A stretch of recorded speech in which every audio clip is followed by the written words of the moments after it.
Ikakagulat nga ng sobra ni Doc Robert ang ebidensyang dadating sa kanila dahil magkakaroon na nga ng kasagutan kung sino ang taong tumulak sa ama niyang si Don Pepe sa bangin. Dito nga ay mapapasa kamay na ng mga pulis ang video recording ng nangyaring aksidente kay Don Pepe, kaya naman ay agad nga nila itong ipapakita kay Doc Robert. Samantala ay magkakaroon nga ng good news sa Apex dahil sa tuluyan na ngang magbabalik si Annalyn sa pagtatrabaho dito. Kaya naman ay agad na ipapatawag ni Giselle ang lahat ng tauhan sa Apex upang i-welcome si Annalyn sa pagbabalik nito sa kanila.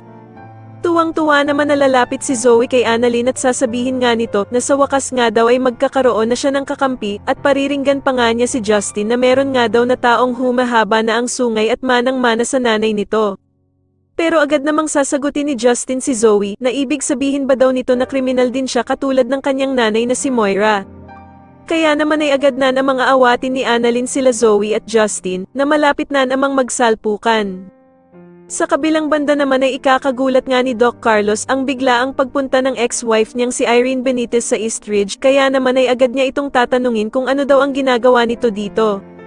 Pero mukhang may binabalak lang talaga si Irene sa kanya at dito nga ay sasagutin lamang siya nito na gusto lang naman daw niyang magpagamot ng sakit niya dito sa Eastridge. Samantala ay meron na naman ngang bagong pasyente na dadalhin sa Apex at bagong makikilala ni Annalyn at eto nga ay si Carla na magpapa-opera sa kanya ng kakaiba nitong sakit. Sa kabilang banda naman matapos nga ang lahat ng paghihirap na dinanas ni Moira, ay mukhang madadala nga siya ni Jingay sa kabutihan matapos ang ginawang pagbabasa nito sa kanya ng Bible.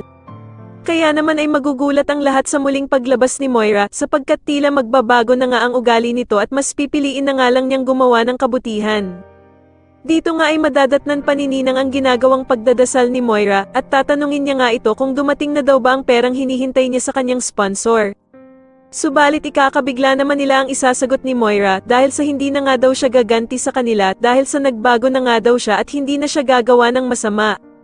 Sa tingin niyo totoo na nga kayang naging mabait na itong si Moira at dapat na nga ba talaga siyang magbago na ng tuluyan? Mas lalo na nga talagang nagiging exciting ang mga susunod na kaganapan kaya naman ay mas lalo pa nating abangan ang mas lalong gumigandang abot kamay na pangarap. Maraming salamat po sa inyong panonood at sana po ay mas subscribe niyo ako. Maraming salamat po.